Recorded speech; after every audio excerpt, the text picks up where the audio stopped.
আসসালামু আলাইকুম প্রিয় দর্শক ও ভাই বন্ধুরা, আজ আমরা ইসলামের ইতিহাসের এমন এক অধ্যায় নিয়ে কথা বলবো যা শুনলে আপনার বুক ফেটে যাবে, চোখে জল এসে যাবে। এটা শুধু একটা যুদ্ধ নয়, এটা হলো সত্যের জন্য, ন্যায়ের জন্য সর্বোচ্চ আত্মত্যাগের এক করুণ কাহিনী। চলুন আমরা ফিরে যাই সেই 1400 বছর আগের মরুভূমির বুকে, কারবালার প্রান্তরে। যুদ্ধ কেন হয়েছিল? অন্যায় আর অবিচারের বিরুদ্ধে এক প্রতিবাদ। সবকিছু শুরু হয়েছিল ক্ষমতা নিয়ে। মহানবী হজরত মুহাম্মদ সাল্লাল্লাহু আলাইহি সাল্লামের ওফাতের পর মুসলমানরা নিজেদের নেতা বা খলিফা নির্বাচন করতেন পরামর্শের মাধ্যমে। কিন্তু ইয়াজিদ, যিনি ছিলেন তৎকালীন শাসক মুজাবিয়ার ছেলে, জোর করে ক্ষমতা দখল করতে চাইলেন। ইয়াজিদ ছিলেন একজন অসৎ, অনৈতিক, নিষ্ঠুর শাসক, যিনি ইসলামের নিয়ম কারণ মানতেন না। তিনি মদ খেতেন, অন্যায় কাজ করতেন, যা ইসলামের পবিত্র আদর্শের পরিপন্থী ছিল। মহানবী সাল্লাল্লাহু আলাইহি সাল্লামের আদরের দহিত্র ইমাম হুসাইন রাদিয়াল্লাহু তাআলা আনহু, যিনি ছিলেন সত্য ও ন্যায়ের প্রতীক, কিছুতেই ইয়াজিদের মতো একজন অযোগ্য ও জালেমের শাসকের অনুগত্য মেনে নিতে পারল না।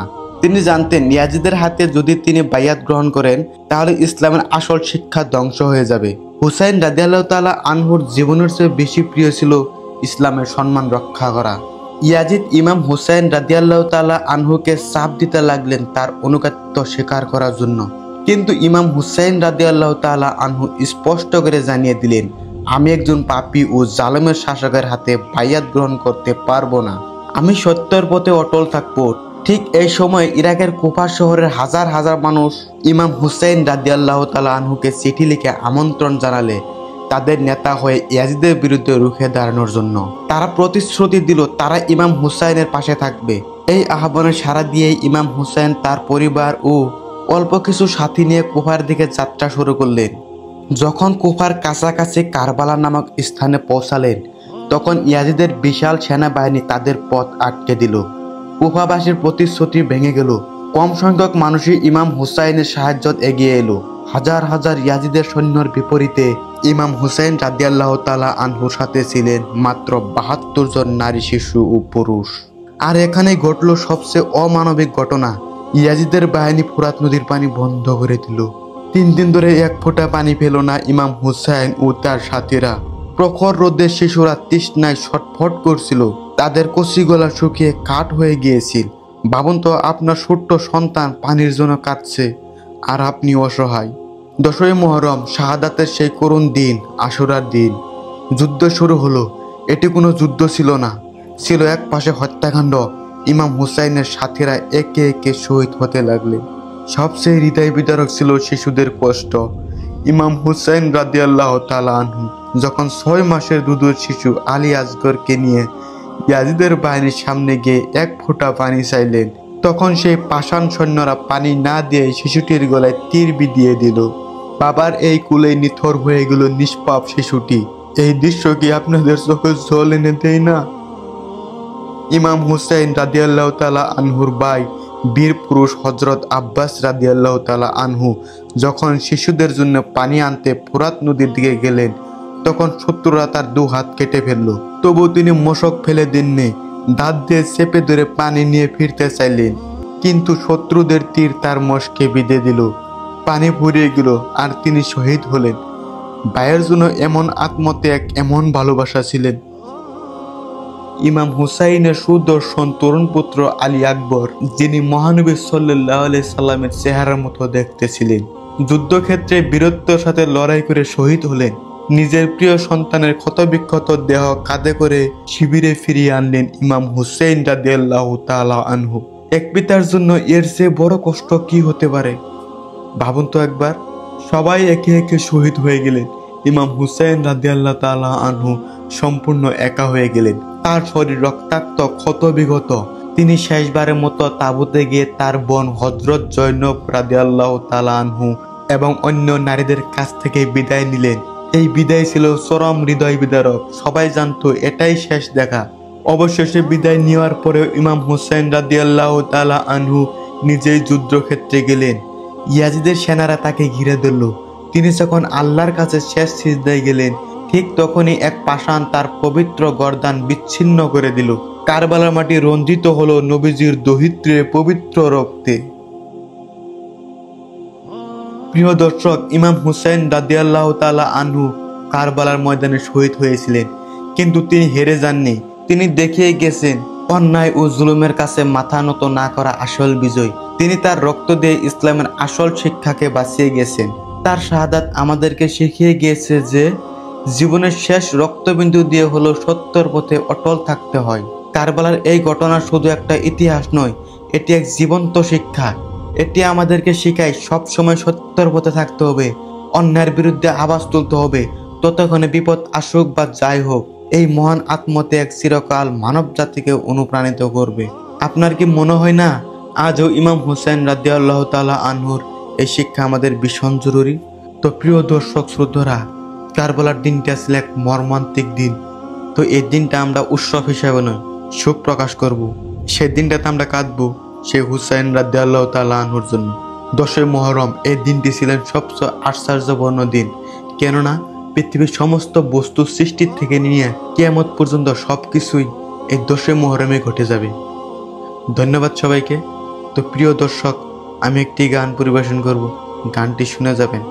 ভালো লাগলে লাইক, সাবস্ক্রাইব, কমেন্ট করবেন।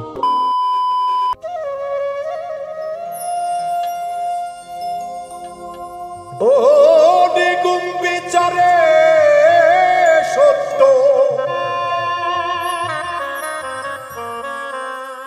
নিগুম বিচারে সত্য, গেল রে জানায় আমার, গেল রে জানা।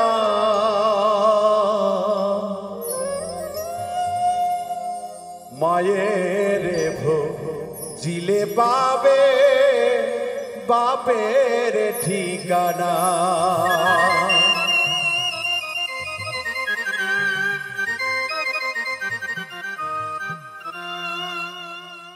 নিগুম বিচারে সত্য, নিগুম বিচারে সত্য, গেল রে জানা। ও মন গেল রে জানা, মায়ের জিলে পাবে বাপের ঠিকানা, মায়ের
মায়ের ভজিলে পাবে বাপের ঠিকানা, মায়ের ভজিলে পাবে বাপের ঠিকানা।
মায়ের ভজিলে পাবে বাপের ঠিকানা।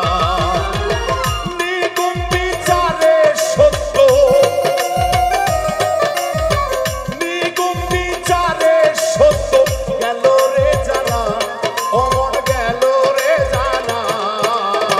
মায়ের ভজিলে পাবে বাপের ঠিকানা, মায়ের ভজিলে পাবে বাপের ঠিকানা, মায়ের ভজিলে পাবে বাপের ঠিকানা, মায়ের ভজিলে পাবে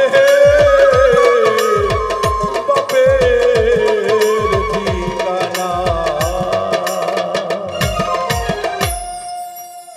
তো বন্ধুরা, আমি যেগুলো ভিডিও বানাই আপনাদের কেমন লাগে কমেন্ট করে জানাতে ভুলবেন না।